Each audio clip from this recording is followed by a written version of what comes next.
Exercise 11.2 का question number 4 है, draw a pair of tangent to a circle of radius 5 centimetre. ठीक है, एक 5 सेंटीमीटर रेडियस का एक सर्किल है, उस पे पेयर ऑफ टेंजेंट ड्रॉ करनी है which are inclined to each other at an angle of 60 degree. जो एक दूसरे पे जो टेंजेंट है वो एक दूसरे पे कितने डिग्री का एंगल बनाती हैं? 60 डिग्री का एंगल बनाती हैं।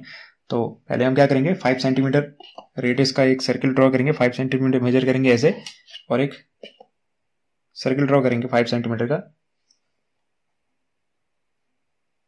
तो ये रहा हमारा सर्किल।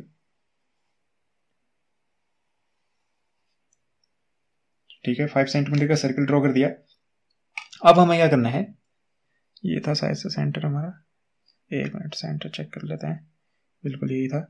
तो अब हमें क्या करना है, हमें टेंजेंट ड्रॉ करनी है। ठीक है, टेंजेंट ड्रॉ करने के लिए हमसे ये कहा गया है, कोई हमको पॉइंट नहीं बोला गया है कि कहाँ है वो पॉइंट। ठीक है, हमसे क्या कहा गया कि वो तो जो टेंजेंट हमको ड्रॉ करनी है वो एक दूसरे पे कितने डिग्री का एंगल बनाती हैं? 90 डिग्री का एंगल बनाती है। यानी हमको जो एक्सटर्नल पॉइंट है उसका पता नहीं है, लेकिन हमको ये पता है अगर वो टेंजेंट ड्रॉ हो रही है तो ये वाला एंगल कितनी डिग्री का है? 60 डिग्री का एंगल है। ठीक है, अब इसको समझने के लिए हम क्या करेंगे, सपोज मैं एक रफ डायग्राम बनाता हूं। ठीक है, ऐसे एक टेंजेंट ड्रॉ हो रही है,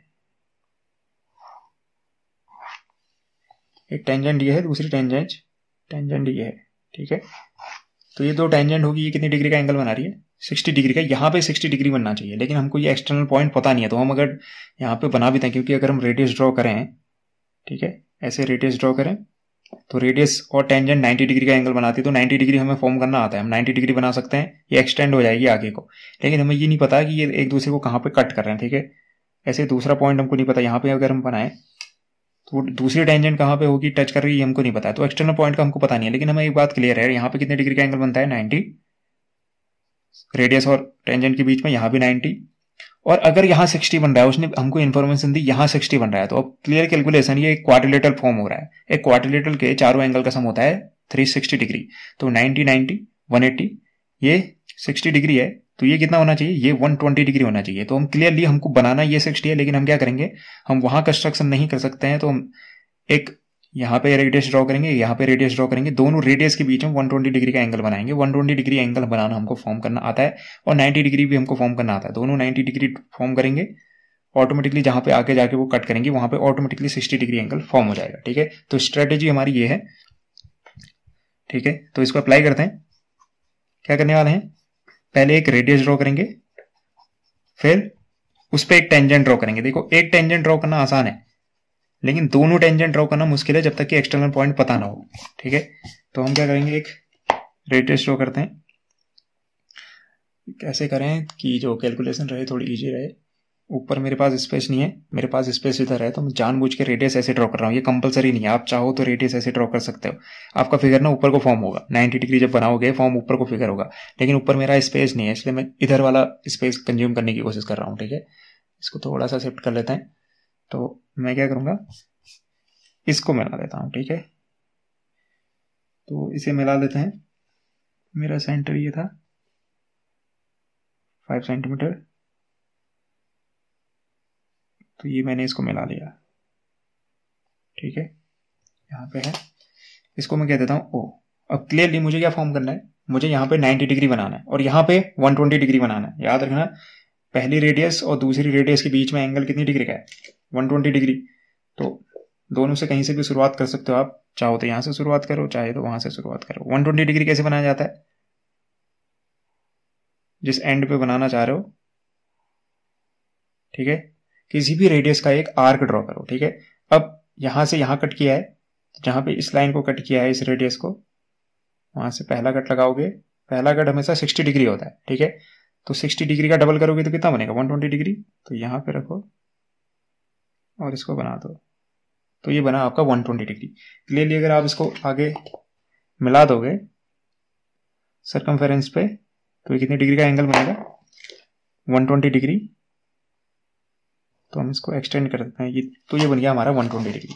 ठीक है, अब मुझे ये पॉइंट मिल गया। अब यहाँ पे कितनी डिग्री का एंगल बनता है टेंजेंट के साथ? रेडियस और टेंजेंट के बीच में 90 डिग्री का एंगल बनता है, और ऐसे ही यहाँ रेडियस और टेंजेंट के बीच में 90 डिग्री का एंगल बनता है। तो 90 डिग्री वाली प्रोसीजर को आप रिपीट करो 2 बार। ठीक है, एक बार इस एंड पे, एक बार उस एंड पे, तो आपका जो फाइनल रिजल्ट है वो मिल जाएगा। तो ये रहा हमारा 90 डिग्री ड्रॉ कर लेते हैं। कैसे करते हैं, सेम प्रोसीजर, ठीक है। किसी भी रेडियस के आर्क ड्रॉ करो और जिस लाइन पे कट किया जहां पे, उस पॉइंट को, पहला होता है 60 के बाद आप दूसरा कट करते हो इधर पे तो 120, ऐसे एक बीच में कट करते हो इन दोनों के, 120 पे रख के फिर से एक कट करते हो, ये बना देगा आपका 90 डिग्री, ठीक है। इसको अभी मिला देते हैं। पहले यहाँ पे भी सेम प्रोसीजर रिपीट करते हैं। यहाँ पे रिपीट करोगे तो सेम प्रोसीजर, या आपने एक आर्क ड्रॉ किया, ठीक है, पहला पॉइंट कट करोगे तो आएगा 60, दूसरा कट करोगे 120, और ये आ गया आपका बीच में 90। तो इन दोनों को हम मिला देते हैं, एक्सटेंड कर देते हैं। एक्सटेंड करने पे जो रिजल्ट मिलेगा हमारा, इसको मिलाओगे, अब ये बनेगा कितना, 90 डिग्री का। रेडियस और टेंजेंट के बीच में 90 डिग्री का एंगल होता है, ठीक है। ऐसे इसको एक्सटेंड कर दो,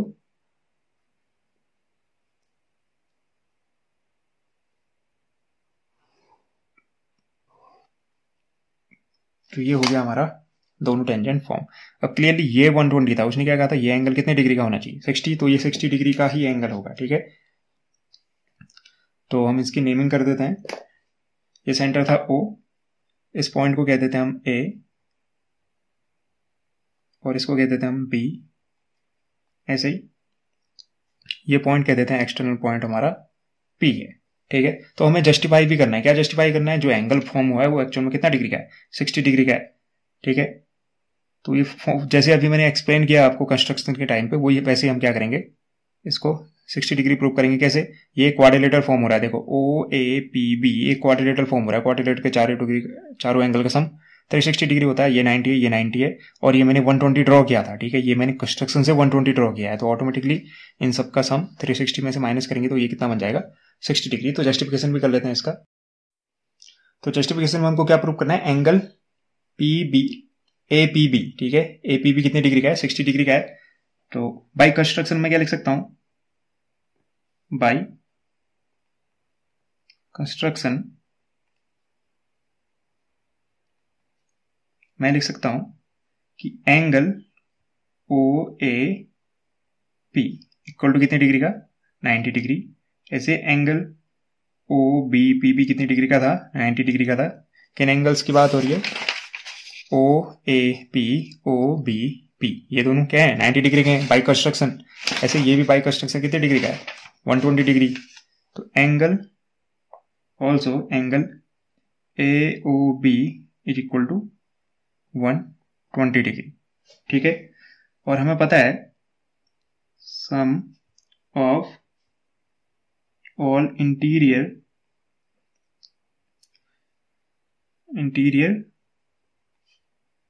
एंगल्स ऑफ अ क्वाड्रिलेटरल, ठीक है। एक क्वाड्रिलेटरल के इंटीरियर एंगल का सम कितना होता है, 360 डिग्री। तो क्लियरली अगर मैं इन सब एंगल को ऐड करूंगा तो 360 डिग्री के इक्वल होना चाहिए।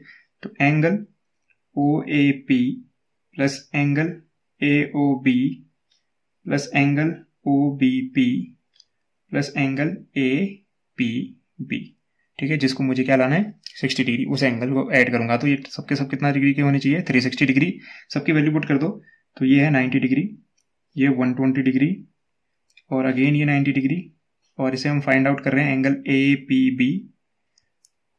Total sum 360 degree. 90 90 180, 180 में 20 ऐड करोगे 200 में 100 ऐड करोगे 300, तो ये बन जाएगा टोटल 300 इधर, 300 degree plus angle APB is equal to 360 degree. ये 300 वहां जाके माइनस 300 बन जाएगा। Angle APB is equal to 360 degree minus 300, angle APB is equal to हो जाएगा 60 डिग्री। तो यही हमको लाना था, तो ये हम ला चुके हैं। तो इसका मतलब हमारा जो कंस्ट्रक्शन है वो जस्टिफाइड हो चुका है, ठीक है। तो हम लिख देंगे जस्टिफाइड। उम्मीद करता हूँ आपको ये एक्सप्लेनेशन पसंद आया होगा और समझ भी आया होगा। Thank you and have a nice day.